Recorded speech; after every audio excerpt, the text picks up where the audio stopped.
Meu nome é Eloiá, minha profissão é hairstylist, multiartista, né?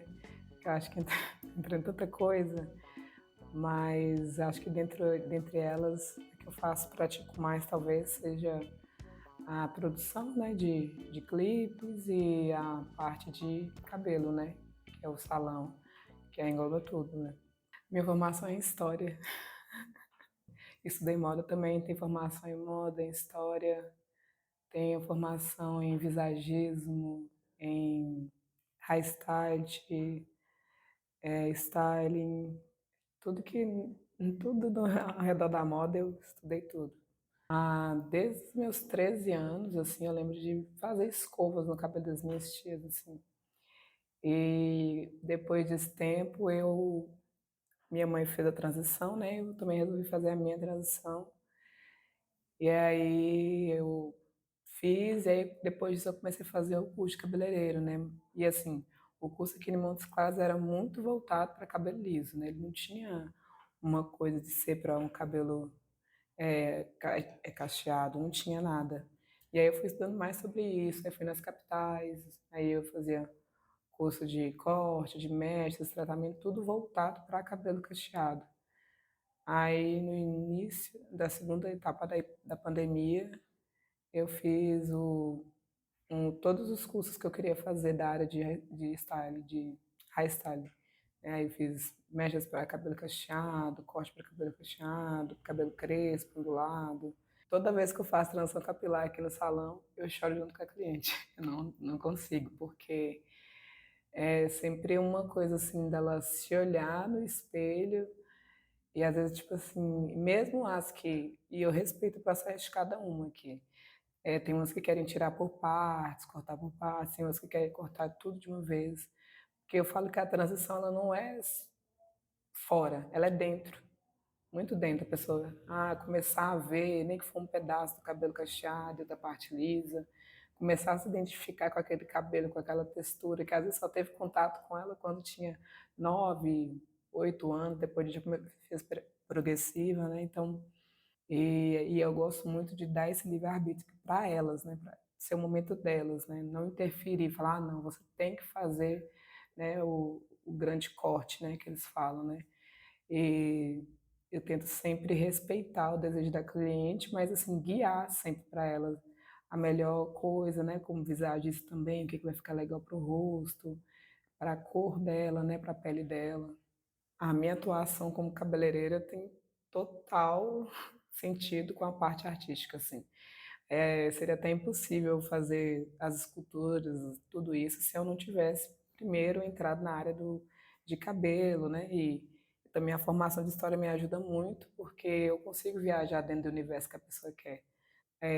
Entender essas identidades, esses tipos da ideia que a pessoa está me trazendo, é muito legal entender o contexto histórico que ela está me trazendo, né? Se é antigo, se é anos 20, se é anos 30, anos 40, né? Que é a moda, que foi o curso de design de moda que eu fiz, também me traz. Então, eu tento usar todas as esferas para construir uma coisa só.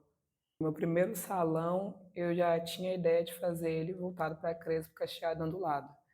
Tanto que foi um dos embates que eu tive com a minha mãe, assim, porque ela falava assim que eu ia morrer de fome, né? Porque a progressiva era a grande tendência, né? E eu também, na época, eu também trançava, né, cabelos. Hoje eu não tranço mais, porque eu tive uma doença uma vez que eu fiquei com todos os meus músculos paralisados, aí eu comecei a mexer só com a parte de tratamento. Antes o salão era Corvo Rosa, né? A época que só que aí eu fiz a numerologia do meu nome e do salão. E também eu comecei a estudar mais um pouco sobre religiões de matriz africana. E aí eu fui, assim, toda vez que eu tirava búzios, quando eu morei em Salvador, podia mudar o pai de santo, mas era sempre, de frente era sempre Iansã. E Iansã é a deusa dos raios, do furacão, da tempestade, do vento, né? E aí foi o símbolo do raio ficou. Tanto lá, e aqui eu misturo a Nefertiti com ela, né? Com Iansã, que é a deusa dos raios. Porque eu também acredito muito nos arquétipos, né? Cada pessoa passa um arquétipo, cada cabelo que eu uso passa um arquétipo, né? Eu vejo que às vezes tem pessoas que não me conhecem, e às vezes se sentem meio com dificuldade de vir conversar comigo. Aí meus amigos falam, não, ela é de boa, é engraçada demais, troca ideia com ela e tal. Mas eu vejo que a imagem, né, ela conversa muito, muito, muito, muito. Muito antes de você abrir a boca, ela já fala muito. Houve muita mudança, assim, principalmente porque depois veio, eu fiz os últimos cursos, que era de tricologia e o de visagismo. Inclusive, meu mentor morreu recentemente, que é o Cacá Bueno. E teve a minha mudança também da minha mentalidade, também de enxergar a estética, de ver assim as pessoas, né? De entender o que que funciona para uma pessoa, o que que não funciona para outra. A quebra de padrão também, assim, o cabelo cacheado em si, né? Ele já é uma quebra de padrão, né? Hoje é mais aceito, né? Assim, o cabelo cacheado, né? O que eu acho muito legal aqui das clientes é que a grande maioria dos incentivadores são os próprios maridos. Eu lembro uma vez que eu estava com o cabelo cacheado e aí eu fui abraçar alguém e a pessoa falou: Nossa, o cabelo é cacheado, mas é cheiroso. E sim, claro, tem muito preconceito nessa fala, mas o que eu fico pensando muito assim é que eu entro muito sempre como historiadora, sabe? Tentando assim, entender o que levou a pessoa até a mentalidade de pensar assim, né? Aí eu fiquei pensando por que daquela fala. E aí eu fui lembrar, né, da minha época de adolescente, que eu tinha um cabelo cacheado, eu sempre estava com ele preso. Então o cabelo ele tinha que ficar numa posição, num formato que não era o formato dele ideal. E a sensação que eu tinha que os produtos de cachos não eram produtos de cachos na década de os anos 2000. Era só um frasco escrito para cabelo, dome seus cachos, né? Hoje você não vê isso no mercado, mas tem os antigos rótulos, domine o leão, domine seus cachos, não sei o quê. Mas a sensação que eu tinha era só que eles pegavam produtos de cabelo liso e colocavam de cabelo cacheado, mas que era tudo a mesma coisa.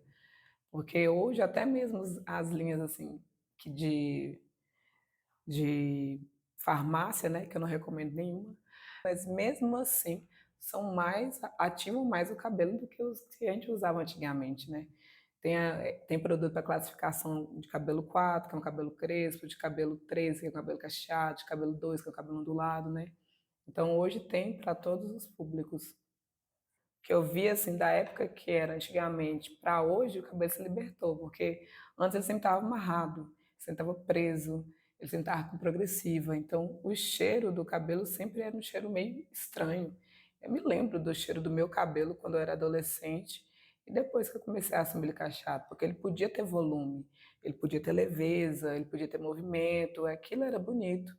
Porque no início dos anos 2000 isso não era bonito. Mas até hoje, assim, eu vejo algumas clientes que falam, né? Inclusive eu tenho uma cliente que ela é da área de medicina, mas ela é uma mulher negra, né? E ela fala que os amigos dela, tipo assim, falam do cheiro, né? Fala que ela não é cheirosa, que não sei o quê, e ela fica o tempo todo se passando perfume, guardando colônia, não sei o quê. Então é uma coisa que eu vejo que tem muito mais a ver com a cor, com a raça, do que com o cheiro da pessoa em si. Essa ideia começou quando eu falei assim, a gente podia fazer uma coisa meio que de moda, mas para cabelo, assim, como se fosse uma tendência. E aí eu comecei a pensar também como moldar os cabelos cacheados de maneira que eles ficassem interessantes, que fossem mutáveis também, igual o cabelo liso, porque eu acho que é algo que a gente não experimenta, então por isso que não se tem muito referencial, nem de penteado, nem de escultura, né? Como eu era historiadora, já na época, aí eu fiz cada flor significava uma demanda da mulher para a sociedade, e cada uma tinha um texto. Aí referenciava de Djamila Ribeiro, pegava algumas referências, né? Aí cada uma tinha um texto. E aí eu comecei a gostar de mexer com isso. Aí quando eu fui para São Paulo, né, aí eu via muito essa parte de produção artística. E aí eu tinha saído com uma menina lá e aí ela falou, nossa, vai, tô procurando alguém que mexa com alguma coisa, mais voltado para futurismo, essas coisas assim. Eu falei, eu mexo. Aí eu fiz o clipe lá, montei na hora as coisas, assim, e aí depois disso eu fui fazendo, assim.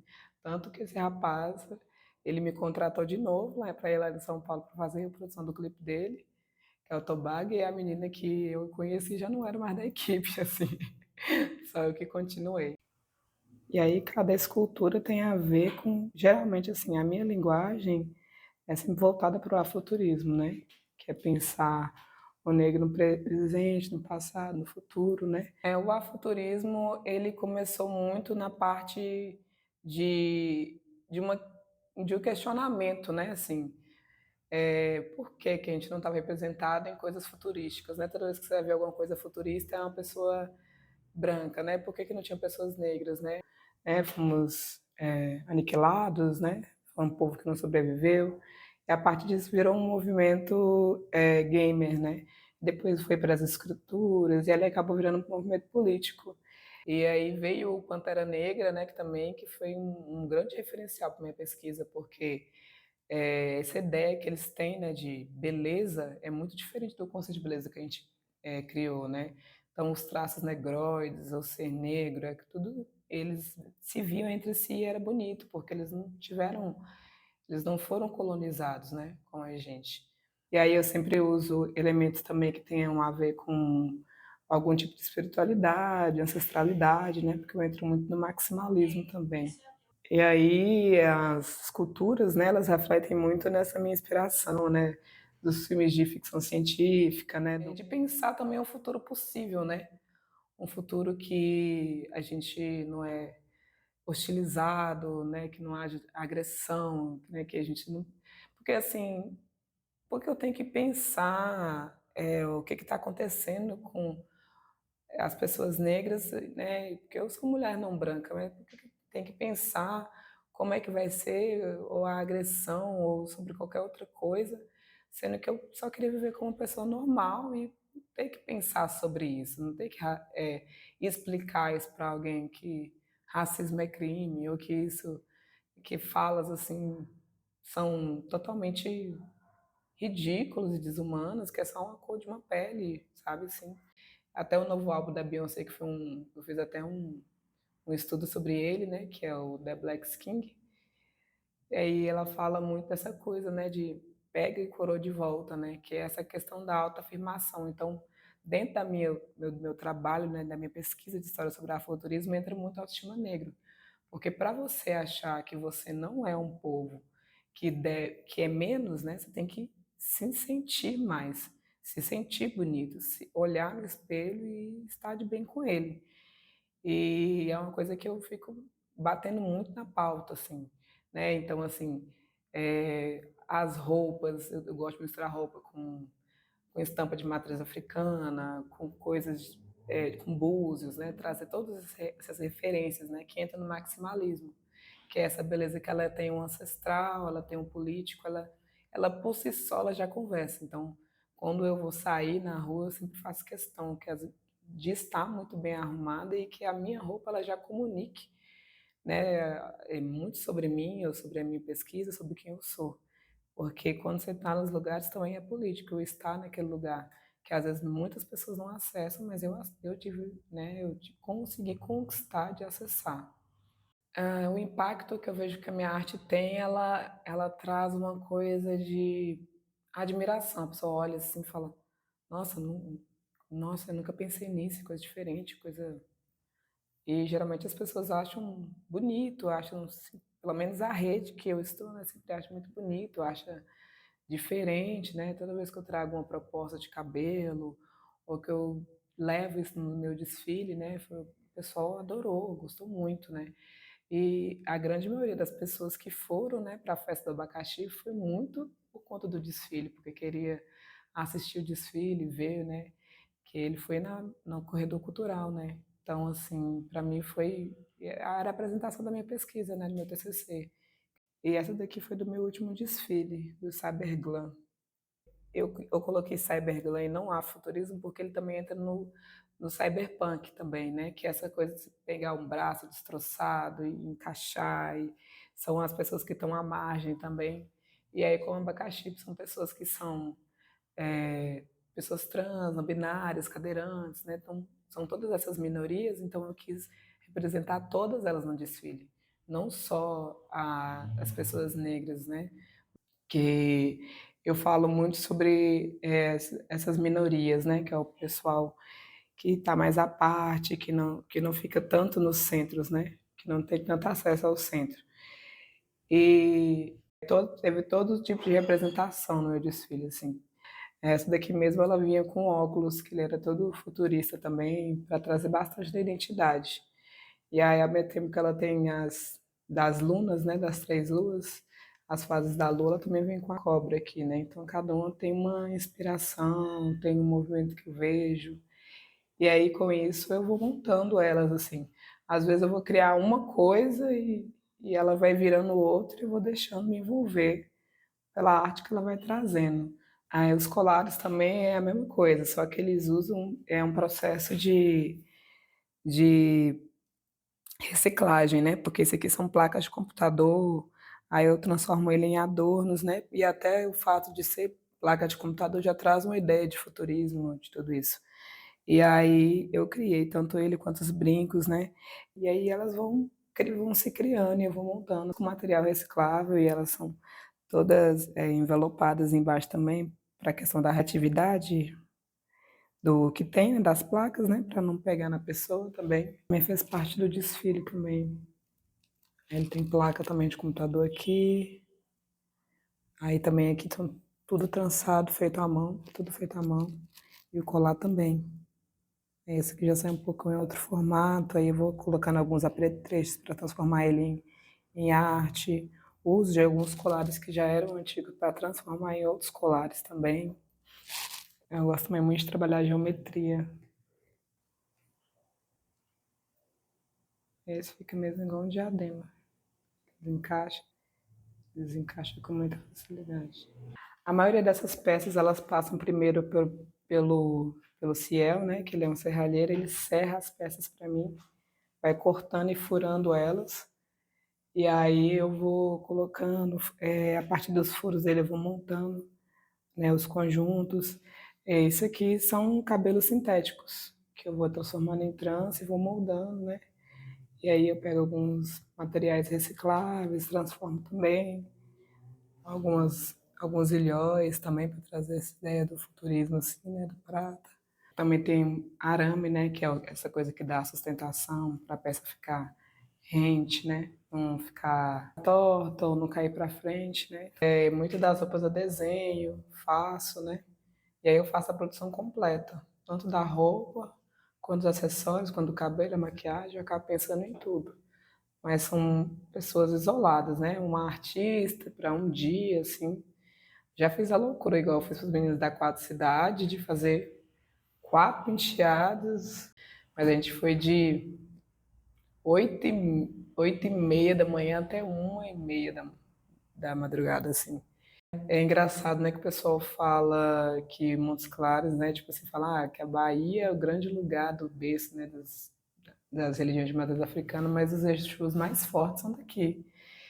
E eu também vejo muito dessa coisa dos caboclinhos, dos catopês. Eu imagino até, tenho vontade de fazer eles de uma maneira mais futurista, retratar eles também, assim.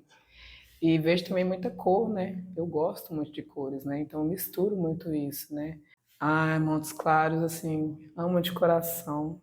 Mas financeiramente é que ainda eu não sinto que, assim, pela bagagem, pelo meu currículo, por tanto curso que eu fiz, né? Então, assim, eu vejo muito esse desafio e a parte de produção também, porque os artistas locais também são igual eu, são artistas, né? Então, assim, a gente não vive só de arte, né? Igual no meu caso, eu fico muito levando o dinheiro do salão, às vezes, e rentabilizo em alguma coisa voltada para a arte, igual o desfile. Foi todo tirado do meu bolso e da Ju, que foi a costureira que fez comigo, que é a Ju MacGyver.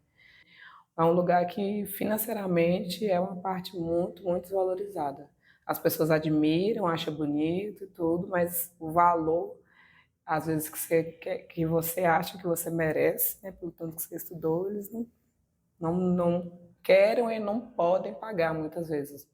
No Instagram, né, eu sempre tento postar muito sobre a minha arte, falando sobre um pouco disso, né, vídeos, looks, coisas que se conectam muito com quem eu sou e com a minha pesquisa. Então, assim, às vezes tem pessoas que são de outro nicho, às vezes são evangélicas, são de outra coisa e gostam, curte, porque vai muito para essa área artística, né?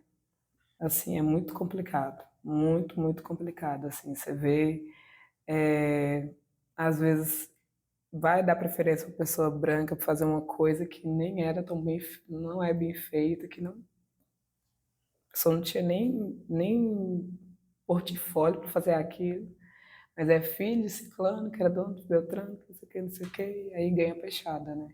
Eu lembro que na época da pandemia foi a época que eu mais lucrei com o salão, porque todo mundo ficou assim, durante a pandemia com o cabelo, tava no home office, né, amarrava, né, então às vezes o colega de trabalho era mais, fazia mais bullying do que a família em si, sabe, o marido em si.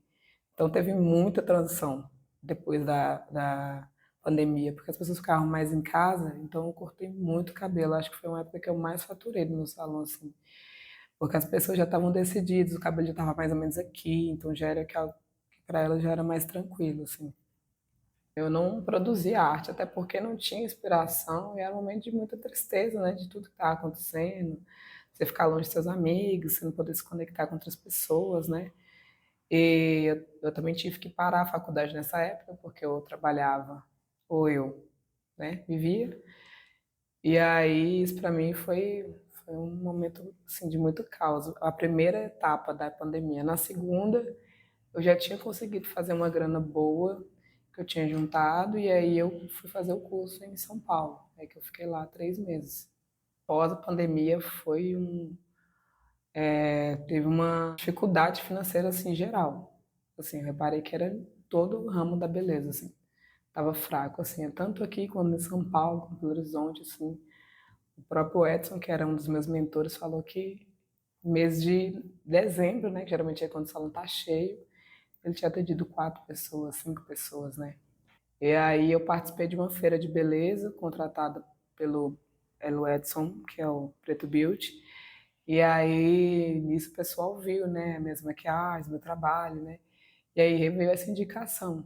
Ah, para mim foi um grande incentivo, porque eu ficava assim, será eu estou aqui fazendo essa coisa aqui, estou dando, me entregando o meu melhor, mas será que nas capitais, né, isso chega, né? E aí eu fiquei muito feliz, assim. E aí ela era de expert. E essa segunda é de expert educacional, que já é de eu poder dar cursos e reconhecidos pelo MEC e receber como expert educacional tanto no Brasil quanto na América Latina. Então eu recebo a mais. E para mim assim foi um abraço, né, da minha carreira de anos, né? Porque eu trabalho desde os meus 15, né? Eu mexo com cabelo, né?